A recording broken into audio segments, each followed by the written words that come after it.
हाँ जी बेटे, आओ आपां नवां चैप्टर जिहड़ा है वो शुरू करन जा रहे हाँ। दफ्तर प्रबंध।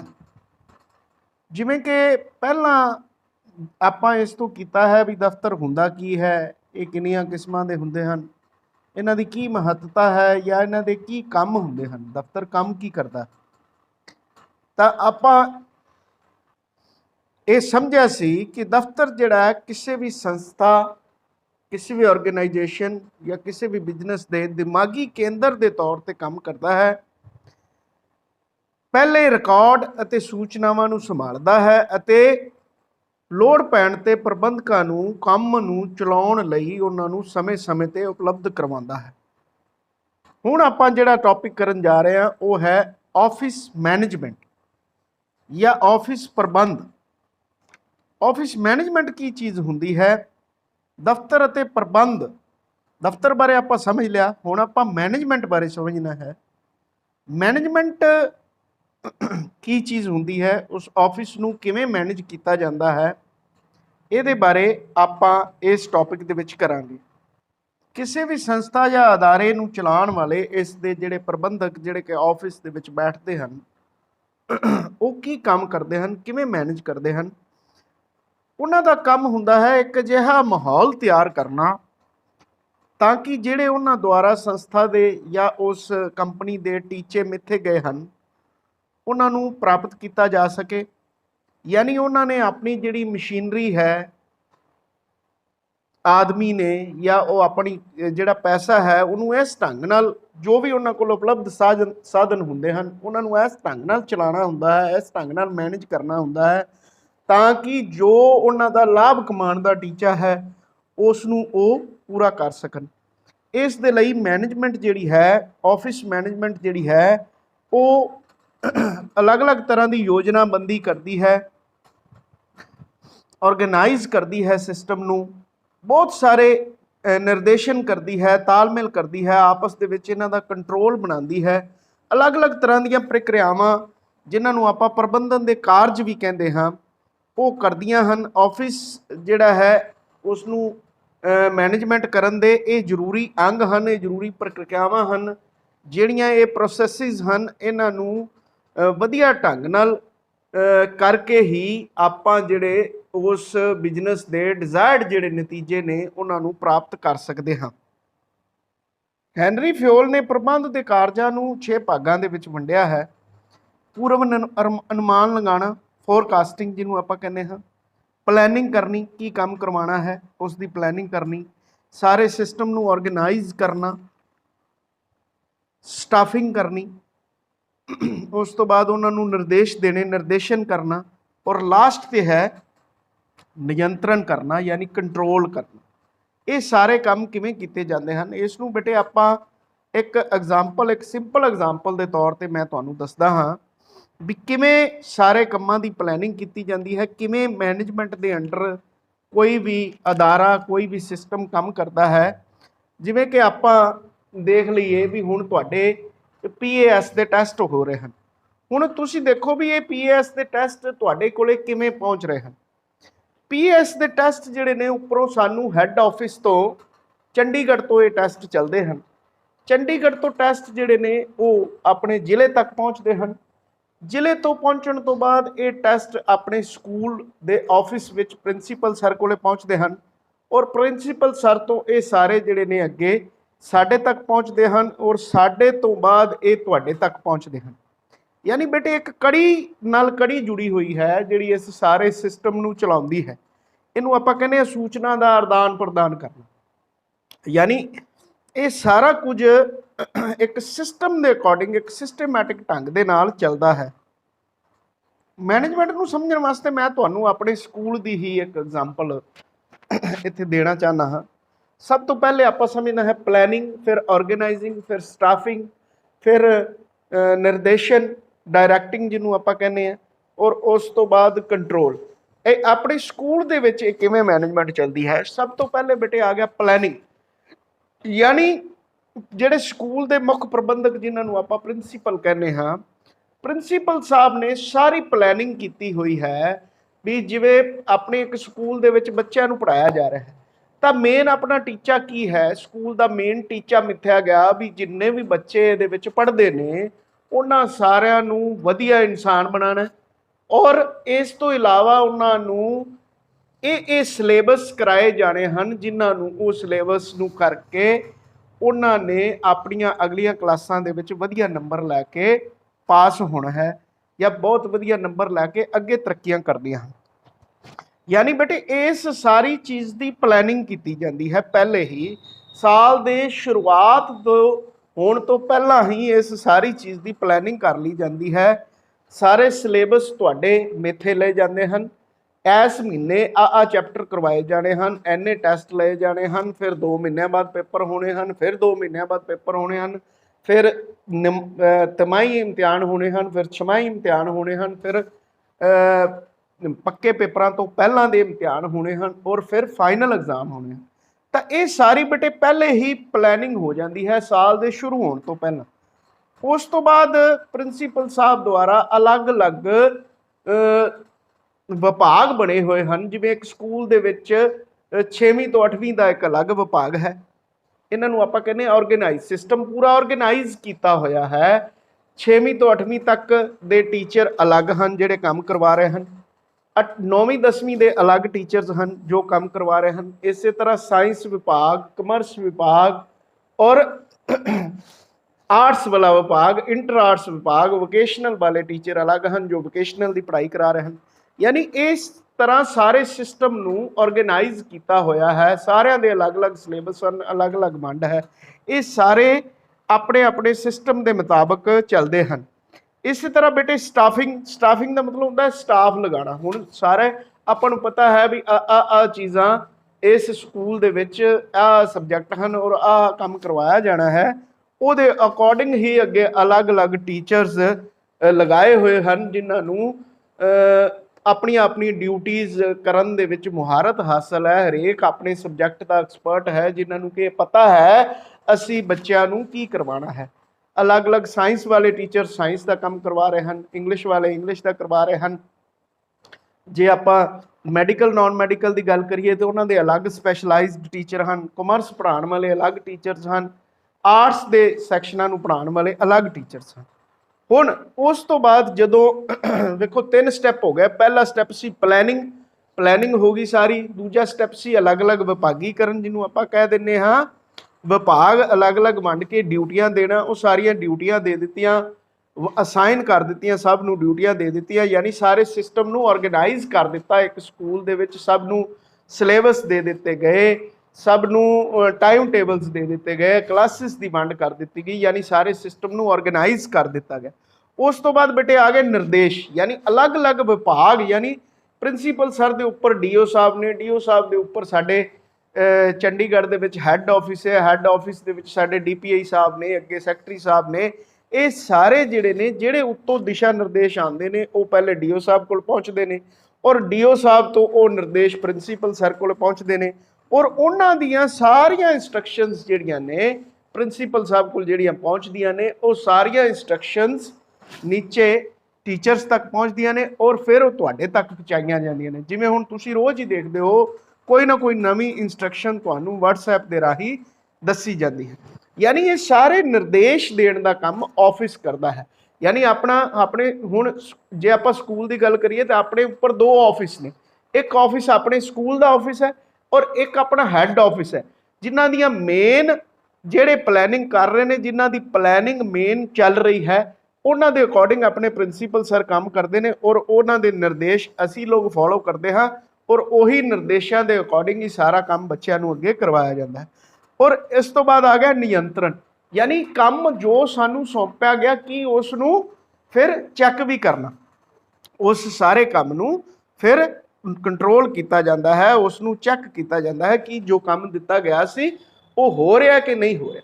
ਇਹ ਬੇਟੇ ਆ ਗਈ ਇੱਕ ਸਿੰਪਲ ਐਗਜ਼ਾਮਪਲ ਇੱਕ ਅਦਾਰੇ ਦੀ। ਇਸੇ ਤਰ੍ਹਾਂ ਹੀ ਜੇ ਆਪਾਂ ਇੱਕ ਫੈਕਟਰੀ ਦੀ ਗੱਲ ਕਰੀਏ ਜਾਂ ਇੱਕ ਕੰਪਨੀ ਦੀ ਗੱਲ ਕਰੀਏ, ਫਾਰ ਐਗਜ਼ਾਮਪਲ ਆਪਾਂ ਇੱਕ ਕੰਪਨੀ ਲੈ ਲਈ ਵੀ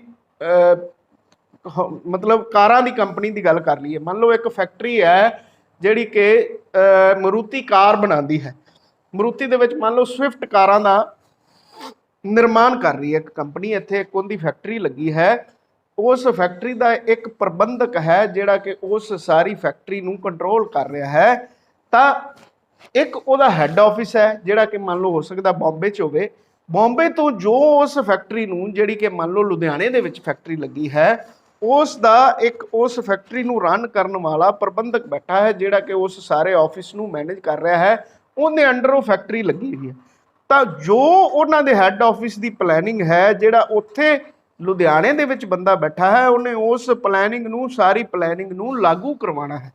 यानी ऑफिस का की काम है, ऑफिस का काम है जो हैड ऑफिस दियां सूचनावां हन, जो हैड ऑफिस तो इंस्ट्रक्शनस आंदियां हन उन्होंने प्राप्त करना और उस नूं अपने अंडर जिहड़ी मान लो जिवें हुण फैक्ट्री की गल करिए तो फैक्ट्री के सारे जिहड़े विभाग होणगे अगे बेटे एक फैक्ट्री दे विच किहड़े-किहड़े जिवें हुण आपां एक स्कूल दे विच विभागां की गल कीती उवें उवें अगे जदों आपां डिस्कस करांगे जिवें आपां पिछले चैप्टर दे विच डिस्कस भी कुछ कीता सी भी खरीद विभाग हुंदा है, उत्पादन विभाग हुंदा है, विक्री विभाग हुंदा है, अकाउंट्स विभाग हुंदा है। इवें अगले अगले लैक्चरस दे विच आपां डिटेल दे विच इहनूं करांगे भी सारे विभागां वेखो स्कूल दे सिस्टम दे विच विभाग अलग तरह दे हुंदे हन और एक फैक्ट्री दे विच विभाग अलग तरह दे हुंदे हन। जिस तरह का भी कोई अदारा हुंदा है उस तरह का ही उहदा प्रबंध हुंदा है। यानी ऑफिस का काम है इस सारे सिस्टम नूं मैनेज करना, यानी इस सारे सिस्टम का तालमेल बिठाना, जो हैड ऑफिस दी सूचनावां हन वो सारियां सूचनावां नूं थल्ले अपने जो अंडर उस ऑफिस के अंडर जिन्ने भी लोग काम कर रहे हैं उन्हां तक पहुँचाना और उन्हां दियां सारियां सूचनावां नूं इकत्तर करके हैड ऑफिस नूं भेजना। यानी ऑफिस ये काम करता है जिन्हों आपां कहने आ दफ्तरी प्रबंधन। तो प्रबंध के मोटे मोटे कारज हैं। पहले किसी भी ऑफिस के प्रबंध के कारज जिहड़े ने काम जिहड़े ने फंक्शनस ऑफ मैनेजमेंट, सब तो पहला फंक्शन है पूर्व अनुमान लगाना, यानी काम होने तो पहला ही ये फोरकास्ट कर देना, अनुमान लगा लेना भी आ चीज़ हो सकती है या आने वाले समय के विच भविख दे विच व्यापार दे विच इस तरह दी तब्दीलियां आने की संभावना है। तो मैनेजमेंट का एक काम हुंदा है उसका पहले ही अगाऊ अंदाजा लगा लेना। जिवें हुण दे समय दे विच वेखीए आपां ਤਾਂ मैनेजमेंट ਜਿਹੜੀਆਂ भी कोई ऑफिस ਹੁੰਦੇ ਨੇ ਉਹਨਾਂ ਦੀ मैनेजमेंट ਨੂੰ ਪਹਿਲਾਂ ही पता लग ਜਾਂਦਾ है भी ਹੁਣ ਵਪਾਰ ਦਾ ਮਾਹੌਲ ਬਦਲ ਗਿਆ। ਜਿਵੇਂ ਕੋਵਿਡ ਦਾ ਹੁਣ ਸਮਾਂ ਚੱਲਦਾ ਪਿਆ, ਕਰੋਨਾ ਦੀ ਬਿਮਾਰੀ फैली हुई है, ਤਾਂ ਜੋ ਕੰਮ ਪਹਿਲੇ ਹੋ ਰਹੇ ਸੀ ਉਸ ਤਰ੍ਹਾਂ ਦੇ ਕੰਮ नहीं रहे, यानी माहौल बदल गया। ਤਾਂ ऑफिस ਨੂੰ ਪਹਿਲਾਂ ही इस गल का अनुमान हो जाता है, अनुमान लगाना पैंदा है कि आने वाला माहौल बिजनेस वास्ते कैसा है। उस तो बाद बेटे दूजा काम हुंदा ऑफिस का योजनाबंदी करना, यानी प्लैनिंग करना।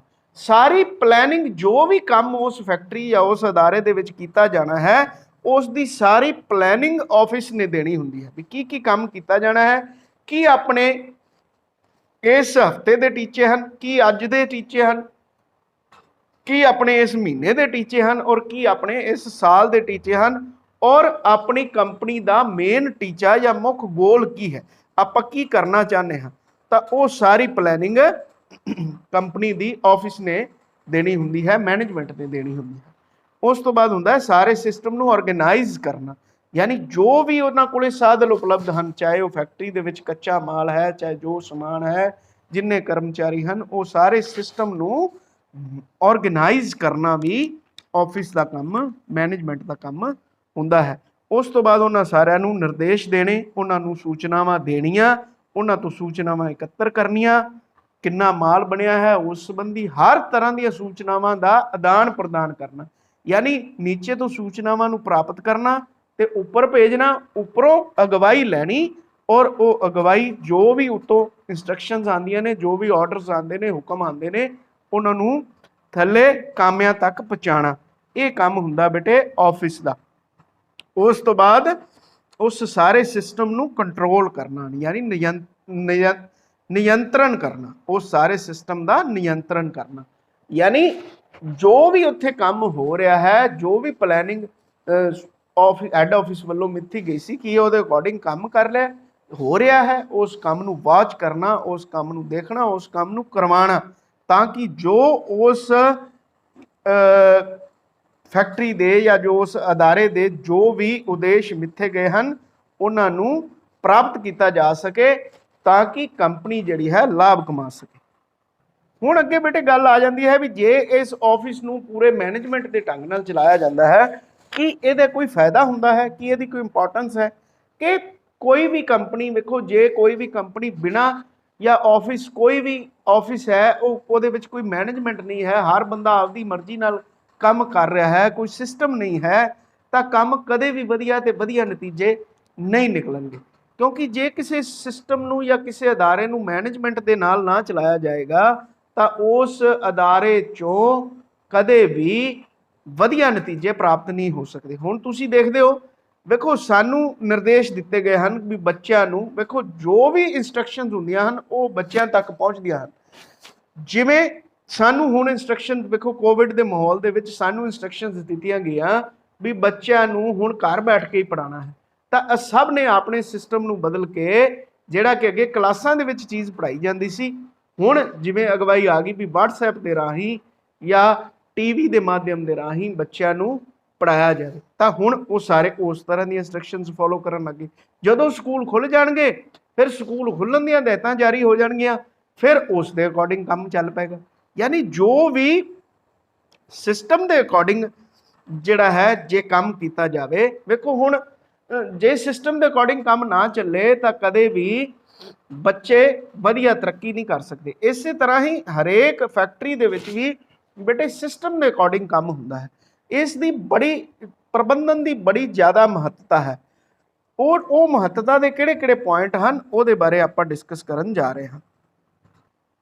ਕੀ ਫਾਇਦੇ ਹਨ, ਕੀ ਇੰਪੋਰਟੈਂਸ ਹੈ। ਅਗਵਾਈ ਪ੍ਰਦਾਨ ਕਰਨਾ ਪਹਿਲਾ ਕੰਮ ਹੈ ਇਹਦਾ, ਅਗਵਾਈ ਪ੍ਰਦਾਨ ਕਰਨਾ। ਯਾਨੀ ਮੈਨੇਜਮੈਂਟ ਜਿਹੜੀ ਹੈ, ਆਫਿਸ ਪ੍ਰਬੰਧਨ ਜਿਹੜਾ ਹੈ ਉਹ ਕਰਮਚਾਰੀਆਂ ਨੂੰ ਅਗਵਾਈ ਪ੍ਰਦਾਨ ਯੋਗ ਅਗਵਾਈ ਦਿੰਦਾ ਹੈ ਤਾਂ ਕਿ ਸੰਗਠਨ ਦੇ ਜੋ ਉਦੇਸ਼ ਹਨ ਉਹਨਾਂ ਨੂੰ ਪ੍ਰਾਪਤ ਕੀਤਾ ਜਾ ਸਕੇ। ਇਸ ਦੇ ਨਾਲ ਲਾਗਤ ਘਟਦੀ ਹੈ। ਲਾਗਤ ਘਟਦੀ ਹੈ ਯਾਨੀ ਜੇ ਕੰਮ ਵਧੀਆ ਢੰਗ ਨਾਲ, ਪ੍ਰਭਾਵਸ਼ਾਲੀ ਢੰਗ ਨਾਲ, ਯੋਜਨਾਬੰਦੀ ਦੇ ਢੰਗ ਨਾਲ ਹੋਏਗਾ ਤਾਂ ਹਮੇਸ਼ਾ ਹੀ ਵੇਖੋ ਜਿੰਨੀਆਂ ਕੋਈ ਵੀ ਮੰਨ ਲਓ ਆਪਾਂ ਮਾਰਕੀਟ ਦੇ ਵਿੱਚ ਚੀਜ਼ ਤਿਆਰ ਕਰ ਰਹੇ ਹਾਂ, ਮੰਨ ਲਓ ਆਪਾਂ ਕਾਰਾਂ ਤਿਆਰ ਕਰ ਰਹੇ ਹਾਂ, ਹੁਣ ਆਪਣੀ ਕਾਰ ਇੱਕ 5 ਲੱਖ 'ਚ ਤਿਆਰ ਹੁੰਦੀ ਹੈ, ਉਹਦੇ ਨਾਲ ਦੀ ਕੋਈ ਕੰਪਨੀ ਹੋਰ ਹੈ ਜਿਹੜੀ ਉਸੇ ਤਰ੍ਹਾਂ ਦੀ ਕਾਰ ਨੂੰ 4.5 ਲੱਖ 'ਚ ਤਿਆਰ ਕਰ ਲੈਂਦੀ ਹੈ, ਤਾਂ ਇਟ ਮੀਨਸ 50,000 ਪ੍ਰੋਫਿਟ ਹੁੰਦਾ ਪਹਿਲਾਂ ਹੀ ਵੱਧ ਗਿਆ। ਮੰਨ ਲਓ ਕਾਰ 6 ਲੱਖ ਦੀ ਵਿਕਣੀ ਹੈ, 6 ਲੱਖ ਦੀ ਮਾਰਕੀਟ ਦੇ ਵਿੱਚ ਵਿਕਣੀ ਹੈ, ਇੱਕ ਕੰਪਨੀ ਕਾਰ 5 ਲੱਖ ਦੀ ਬਣਾਉਂਦੀ ਹੈ, ਉਹ ਮਾਰਕੀਟ ਦੇ ਵਿੱਚ 6 ਲੱਖ ਦੀ ਵੇਚਦੀ ਹੈ, ਇੱਕ ਕੰਪਨੀ ਉਸੇ ਕਾਰ ਨੂੰ 4.5 ਲੱਖ 'ਚ ਤਿਆਰ ਕਰ ਲੈਂਦੀ ਹੈ, ਉਸ ਨੂੰ 1.5 ਲੱਖ ਪ੍ਰੋਫਿਟ ਹੋ ਜਾਏਗਾ। ਯਾਨੀ ਇਹਦਾ ਮਤਲਬ ਆਪਾਂ ਕਹਾਂਗੇ ਵੀ ਜਿਹੜੀ ਕੰਪਨੀ ਨੇ 4.5 ਲੱਖ 'ਚ ਉਹ ਕਾਰ ਤਿਆਰ ਕੀਤੀ ਉਹਨਾਂ ਦੀ ਮੈਨੇਜਮੈਂਟ ਜ਼ਿਆਦਾ ਵਧੀਆ ਸੀ। ਯਾਨੀ ਉਹਨਾਂ ਨੇ ਹਰ ਚੀਜ਼ ਨੂੰ ਕੰਟਰੋਲ ਕਰਦੇ ਹੋਏ ਲਾਗਤਾਂ ਨੂੰ ਘਟਾ ਲਿਆ ਔਰ ਜ਼ਿਆਦਾ ਪ੍ਰੋਫਿਟ ਕਮਾਇਆ। ਬੇਟੇ ਜਿਵੇਂ ਜਿਵੇਂ ਲਾਗਤਾਂ ਜਿੰਨੀ ਵਧੀਆ ਮੈਨੇਜਮੈਂਟ ਹੁੰਦੀ ਹੈ ਓਨੀਆਂ ਹੀ ਲਾਗਤਾਂ ਘਟਦੀਆਂ ਹਨ, ਓਨਾ ਹੀ ਪ੍ਰੋਫਿਟ ਬਿਜ਼ਨਸ ਦਾ ਵੱਧ ਜਾਂਦਾ ਹੈ। ਐਫੀਸ਼ੀਐਂਸੀ ਵੱਧਦੀ ਹੈ, ਕਰਮਚਾਰੀਆਂ ਦੀ ਕੰਮ ਕਰਨ ਦੀ ਐਫੀਸ਼ੀਐਂਸੀ ਵੱਧਦੀ ਹੈ, ਕੰਮਕਾਜ ਜਿਹੜਾ ਹੈ ਉਹ ਠੀਕ ਢੰਗ ਨਾਲ ਚੱਲਦਾ ਹੈ, ਵੱਖ-ਵੱਖ ਕੰਮਾਂ ਦੇ ਵਿੱਚ ਵਧੀਆ ਤਾਲਮੇਲ ਤੇ ਨਿਯੰਤਰਣ ਹੁੰਦਾ ਹੈ। ਇਹ ਤੁਹਾਨੂੰ ਵੀ ਸਾਰਿਆਂ ਨੂੰ ਪਤਾ ਹੈ, ਜੇ ਮੈਨੇਜਮੈਂਟ ਦੇ ਸਿਸਟਮ ਦੇ ਨਾਲ ਕੋਈ ਵੀ ਚੀਜ਼ ਚੱਲਦੀ ਹੈ ਤਾਂ ਉਹਦੇ ਵਿੱਚ ਫਾਇਦਾ ਹੀ ਕੰਪਨੀ ਦਾ ਜਾਂ ਉਸ ਅਦਾਰੇ ਦਾ ਫਾਇਦਾ ਹੀ ਹੁੰਦਾ ਹੈ। ਆਪਣੀ ਹੋਂਦ ਬਣਾਈ ਰੱਖਣ ਦੇ ਵਿੱਚ ਉਹ ਅਦਾਰਾ ਕਾਮਯਾਬ ਹੁੰਦਾ ਹੈ ਔਰ ਵਾਧਾ ਕਰਦਾ ਹੈ। ਜਿਵੇਂ ਜਿਵੇਂ ਨਵੀਂ ਟੈਕਨੋਲੋਜੀ ਆਉਂਦੀ ਹੈ ਉਵੇਂ ਉਵੇਂ ਹੀ ਜੇ ਕੋਈ ਅਦਾਰਾ ਆਪਦੇ ਸਿਸਟਮ ਦੇ ਵਿੱਚ ਤਬਦੀਲੀ ਲਿਆਂਦਾ ਜਾਂਦਾ ਹੈ ਤਾਂ ਉਹ ਆਪਣੀ ਜਿਹੜੀ ਹੋਂਦ ਹੈ ਉਹ ਵੀ ਸਮਾਜ ਦੇ ਵਿੱਚ ਬਣਾਈ ਰੱਖਦਾ ਹੈ ਔਰ ਉਹਦੀ ਕੰਪਨੀ ਜਿਹੜੀ ਹੈ ਨਵੀਂ ਤੋਂ ਨਵੀਂ, ਜਿਵੇਂ ਹੁਣ ਵੇਖਦੇ ਨਾ ਆਪਾਂ ਮੋਬਾਈਲਾਂ ਦੀਆਂ ਨਵੀਆਂ ਤੋਂ ਨਵੀਆਂ ਟੈਕਨੋਲੋਜੀ ਆ ਰਹੀ ਹੈ, ਡੇ ਬਾਈ ਡੇ ਚੇਂਜ ਹੋ ਰਹੀ ਹੈ। ਜਿਹੜੀ ਕੰਪਨੀ ਆਦੇ ਆਪ ਨੂੰ ਟੈਕਨੋਲੋਜੀ ਦੇ ਹਿਸਾਬ ਨਾਲ ਡੇ ਬਾਈ ਡੇ ਚੇਂਜ ਕਰਦੀ ਰਹਿੰਦੀ ਹੈ, ਨਵੀਂ ਤੋਂ ਨਵੀਂ ਟੈਕਨੋਲੋਜੀ ਲਿਆਂਦੀ ਰਹਿੰਦੀ ਹੈ, ਉਹਦੇ ਮੋਬਾਈਲ ਵਿਕਦੇ ਰਹਿੰਦੇ ਹਨ।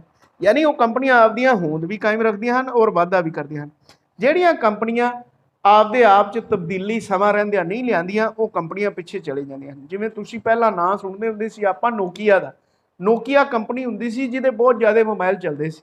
ਉਹਨਾਂ ਨੇ ਜਦੋਂ ਐਂਡਰਾਇਡ ਦਾ ਨਵਾਂ ਸਿਸਟਮ ਆਇਆ ਤੇ ਨੋਕੀਆ ਨੇ ਉਸ ਐਂਡਰਾਇਡ ਨੂੰ ਅਡਾਪਟ ਨਹੀਂ ਕੀਤਾ। ਹੁਣ ਆਪਾਂ ਸਾਰੇ ਕਹਿੰਦੇ ਆ ਨਾ ਐਂਡਰਾਇਡ ਮੋਬਾਈਲ ਚਲਾਉਣਾ, ਹੁਣ ਨੋਕੀਆ ਨੇ ਉਸ ਵੇਲੇ ਇੱਕ ਗਲਤ ਸਟੈਪ ਲੈ ਲਿਆ। ਉਸ ਵੇਲੇ ਉਹਨੇ ਐਂਡਰਾਇਡ ਮੋਬਾਈਲ ਨੂੰ ਮਾਨਤਾ ਨਹੀਂ ਦਿੱਤੀ, ਐਂਡਰਾਇਡ ਦਾ ਸਿਸਟਮ ਉਹਨੇ ਨਹੀਂ ਚਲਾਇਆ ਆਪਣੇ ਮੋਬਾਈਲਾਂ ਦੇ ਵਿੱਚ। ਔਰ ਐਂਡਰਾਇਡ ਯਾਨੀ ਨਵੀਂ ਟੈਕਨੋਲੋਜੀ ਸੀ, ਐਂਡਰਾਇਡ ਇੰਨਾ ਫੇਮਸ ਹੋ ਗਿਆ ਹੁਣ ਸਾਰੇ ਮੋਬਾਈਲਾਂ ਦੇ ਵਿੱਚ ਐਂਡਰਾਇਡ ਟੈਕਨੋਲੋਜੀ ਦਾ ਸਿਸਟਮ ਜਿਹੜਾ ਉਹ ਚੱਲ ਰਿਹਾ ਹੈ। ਜਿਨ੍ਹਾਂ ਕੰਪਨੀਆਂ ਨੇ ਉਹਨੂੰ ਅਡਾਪਟ ਕੀਤਾ, ਸਮੇਂ ਨਾਲ ਆਪਦੇ ਆਪ ਨੂੰ ਤਬਦੀਲ ਕੀਤਾ, ਉਹ ਕੰਪਨੀਆਂ ਅੱਗੇ ਤਰੱਕੀ ਕਰ ਗਈਆਂ ਤੇ ਨੋਕੀਆ ਪਿੱਛੇ ਰਹਿ ਗਿਆ।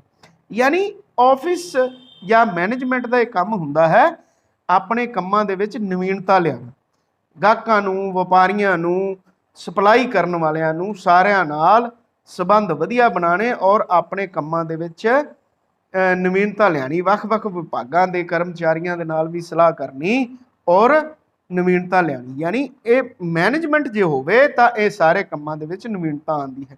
ਤਬਦੀਲੀਆਂ ਜਿਹੜੀਆਂ ਸਮੇਂ ਦੀਆਂ ਟੈਕਨੋਲੋਜੀਆਂ ਤਬਦੀਲੀਆਂ ਆ ਰਹੀਆਂ ਹਨ, ਉਹਨਾਂ ਦਾ ਮੁਕਾਬਲਾ ਕਰਨ ਲਈ ਵੀ ਆਪਾਂ ਤਿਆਰ ਰਹਿ ਸਕਦੇ ਹਾਂ ਤਾਂ ਜੇ ਮੈਨੇਜਮੈਂਟ ਹੁੰਦੀ ਤਾਂ। ਜਿਵੇਂ ਹੁਣ ਵੇਖੋ, ਮੈਨੇਜਮੈਂਟ ਜੇ ਸਹੀ ਸੀ, ਯਾਨੀ ਸਕੂਲ ਦਾ ਪ੍ਰਬੰਧ ਸਹੀ ਚੱਲ ਰਿਹਾ ਸੀ, ਸਕੂਲਾਂ ਦੇ ਸਿਸਟਮ ਸਹੀ ਚੱਲ ਰਹੇ ਸੀ, ਤਾਂ ਵੇਖੋ ਕੋਵਿਡ ਦੇ ਮਾਹੌਲ ਦੇ ਵਿੱਚ ਵੀ ਆਪਾਂ ਲੋਕਾਂ ਨੇ ਆਪਦੀ ਪੜ੍ਹਾਈ ਨੂੰ ਜਾਰੀ ਰੱਖ ਸਕੇ ਤਬਦੀਲੀਆਂ ਦਾ ਸਾਹਮਣਾ ਕਰਨ, ਕਿਉਂਕਿ ਆਪਾਂ ਲੋਕ ਸਿਸਟਮ ਦੇ ਅਕੋਰਡਿੰਗ ਚੱਲ ਰਹੇ ਸੀ। ਜੇ ਸਿਸਟਮ ਦੇ ਅਕੋਰਡਿੰਗ ਚੱਲ ਰਹੇ ਸੀ ਤਾਂ ਅੱਜ ਆਪਾਂ ਆਦੇ ਸਿਸਟਮ ਨੂੰ ਉਵੇਂ, ਯਾਨੀ ਬੱਚਿਆਂ ਦੀ ਪੜ੍ਹਾਈ ਆਪਣੇ ਮਾਹੌਲ ਨੂੰ ਟੈਕਨੋਲੋਜੀ ਦੇ ਨਾਲ ਬਦਲ ਕੇ ਵੀ ਆਪਾਂ ਬੱਚਿਆਂ ਦੀ ਪੜ੍ਹਾਈ ਜਾਰੀ ਰੱਖੀ ਹੋਈ ਹੈ। ਤੇ ਜੇ ਆਪਾਂ ਟੈਕਨੋਲੋਜੀ ਦੇ ਨਾਲ ਨਾ ਬਦਲਦੇ ਤਾਂ ਅੱਜ ਬੱਚਿਆਂ ਦਾ ਦੇਖੋ ਕਿੰਨਾ ਨੁਕਸਾਨ ਹੋ ਜਾਣਾ ਸੀ। ਤਾਂ ਮੈਨੇਜਮੈਂਟ ਦੇ ਕਰਕੇ ਹੀ ਇਹ ਚੀਜ਼ਾਂ ਪੋਸੀਬਲ ਹੋ ਪਾਉਂਦੀਆਂ।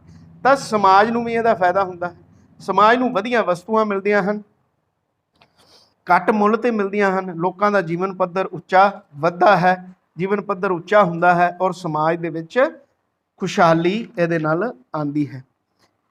ਇਸ ਤੋਂ ਬਾਅਦ ਬੇਟੇ ਲੋਕ ਸੰਪਰਕ, ਯਾਨੀ ਜੇ ਆਫਿਸ ਮੈਨੇਜਮੈਂਟ ਵਧੀਆ ਕੰਮ ਕਰ ਰਹੀ ਹੈ ਤਾਂ ਉਹ ਲੋਕਾਂ ਦੇ ਨਾਲ ਸੰਪਰਕ ਰੱਖਣ ਦੇ ਵਿੱਚ ਵੀ ਕਾਮਯਾਬ ਹੋ ਪਾਉਂਦੀ ਹੈ। ਵੇਖੋ, ਜੇ ਕਿਸੇ ਕੰਪਨੀ ਦਾ ਆਫਿਸ ਹੈ ਤਾਂ ਜੇ ਉਹਨਾਂ ਦੇ ਗ੍ਰਾਹਕਾਂ ਨੂੰ ਕੋਈ ਸਮੱਸਿਆਵਾਂ ਆ ਰਹੀਆਂ ਹਨ ਤਾਂ ਉਹਨਾਂ ਨੂੰ ਵੀ ਉਹ ਹੱਲ ਕਰ ਸਕਦੀ ਹੈ।